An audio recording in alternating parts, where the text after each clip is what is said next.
Hello, everyone, and welcome to the Paddock. My name is Henrik. And my name is Sierra, and we will be going over Singapore 2024 weekend. We Mm. have both F1 Academy and F1 this week. So, Singapore, I'm tired, and each race didn't really do it for me. No, suffice to say, you are, of course, US based, which means that the races take place at night and in the early morning for you. But not for me, it was early morning slash early afternoon, but before A noon. decent So, time. A yeah, decent time. an all right time, I'll say that. So, yeah. Once again, the qualifying session wasn't really anything to get too excited about, except for the wildcard entry, which was Ella Lloyd for this particular instance. Very, very straightforward in terms of like who qualified where. The top three was Abby Pulling, Maya Woog, and Dorian Penn for each race. You kind of just, with Abby being first in each, and then you just switch Dorian and Maya one and two. The most notable in qualifying, Two one and Leah three. Block. Leah Block getting P4 in each qualifying session. Really good to see her from the Williams driver. And then the only other one I would say is that Chloe Chambers in qualifying two, it was starting down in ninth. Mhm. So, but otherwise, Yes, qualifying was pretty straightforward. it was as to be expected. Al-Kibaizi had a spin again, and the rest is kind of a copy paste, I'm tempted to say, of last time out in Zandvoort. Yeah, not these races are pretty much straightforward going into it, especially because if you look at the standings, it's pretty much set in stone of who's finishing, for the most part, who's finishing where. I mean, hats off to Abby Pulling this week for literally having a perfect weekend. Absolutely, she was dominant through and through, so hats off to her. I guess moving to the first race, it wasn't really that one. Not a lot happened. You had Leah Block not having the greatest start in that one, and Chloe challenging her, but Chloe's only was able to finish in fifth. The most things that happened during each race was that Bianca, who is the McLaren Academy driver, one, she had a stop and go penalty in the first race due to causing an abort start. Her team and the pit lane not communicating that she needed to start from the pit lane and not her grid spot. I blame that more on the team rather than her. But Mhm. then in the second race, she caused a spin, which caused the only safety car of the weekend Yes, for across Singapore. each series, mind you.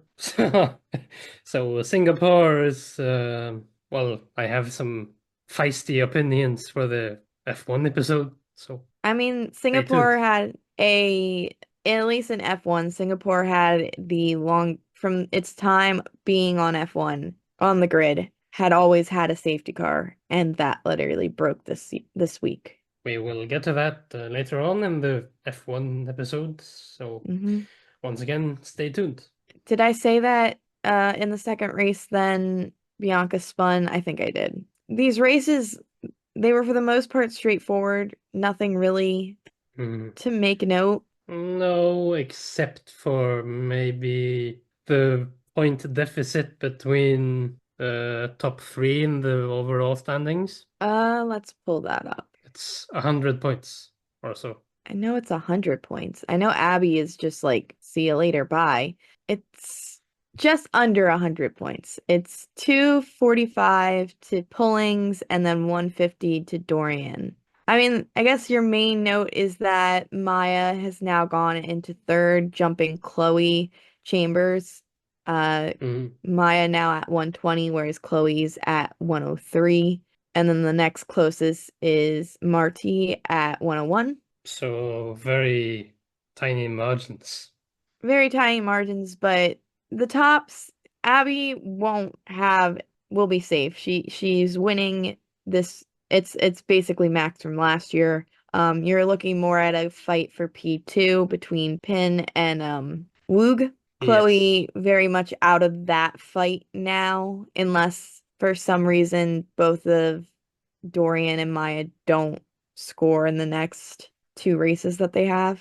Yeah, they could do a lot not to score. They can simply finish outside of the top 10.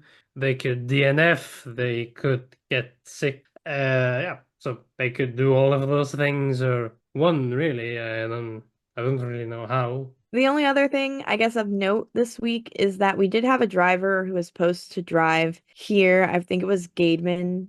Forget, I don't remember who was supposed to drive. She got appendicitis.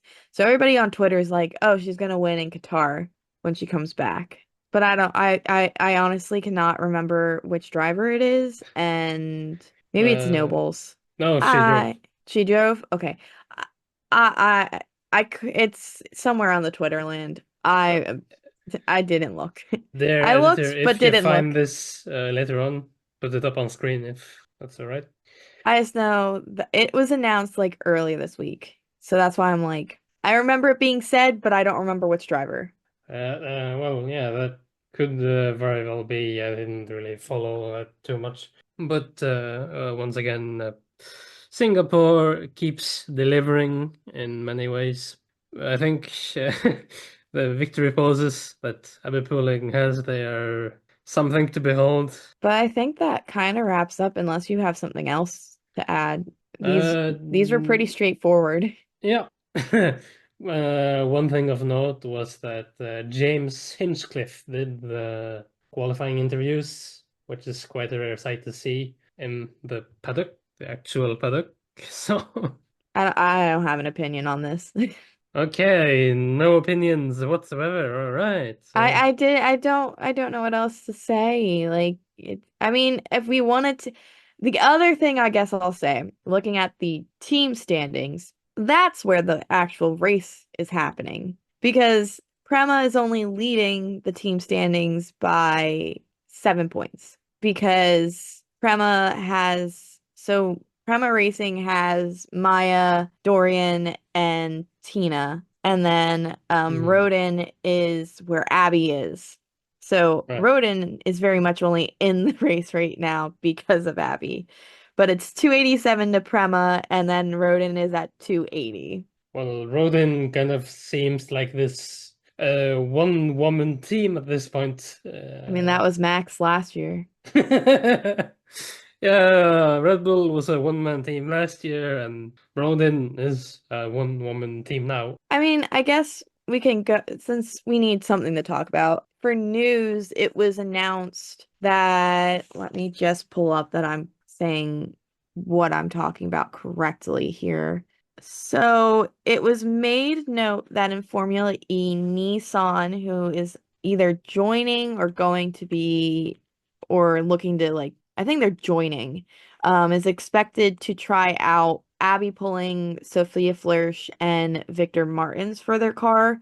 Good to see Abby getting that seat. If she does well, I think the path to Formula E for her is quite short. Good to see Victor Martins getting recognition for another drive after this, since he's not, in my opinion, as much as he's a good driver, I don't see him once staying in F2 again, maybe doing another year, Mm. but I don't think if anything, he'll be the reserve driver. Yeah, the likelihood of him getting the reserve drive is very likely at this point. Well, I mean, they need a new one because Doohan, who is their reserve driver, will be on the grid next year, so. Of course. You have a lot of good candidates for that drive. You have himself, Kushmaini, Abby Poling, all of these drivers could I well mean, I think Abby, if anything, will go into F3 like Sophia Flörsch was. We'll see if she's still there or next skip season. entirely. Skip to F2 maybe, I don't know.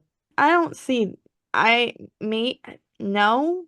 I would say that they want to because Alpine they have Gasly and they have Doohan. So unless they are like not secure that Doohan's gonna do well, I don't see pushing Abby that Well, but far. I But think also, you got to remember these cars in F1 Academy are very different to what will soon be the new F3 car and F2 Mm. car. You're going to get the DRS, you're going to get Longer races, longer different races. tracks. So Yeah, yeah. so I don't see them just skip throwing her into F2. I would see her making the step up to F3 first. Yeah, but I won't be surprised if she makes the leap to F2, like Andrea Kimi Antonelli did with Freca, a completely different thing. If anything, I could see her maybe being in one of the top teams in F3, like being in the Prema seat. Or possibly also continuing on with Rodin, which has also been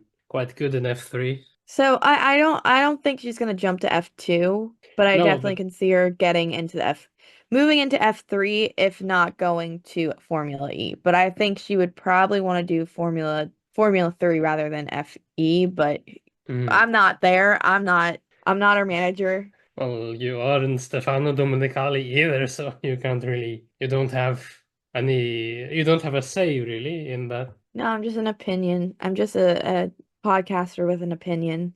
They aren't lacking. There are many of them. So No.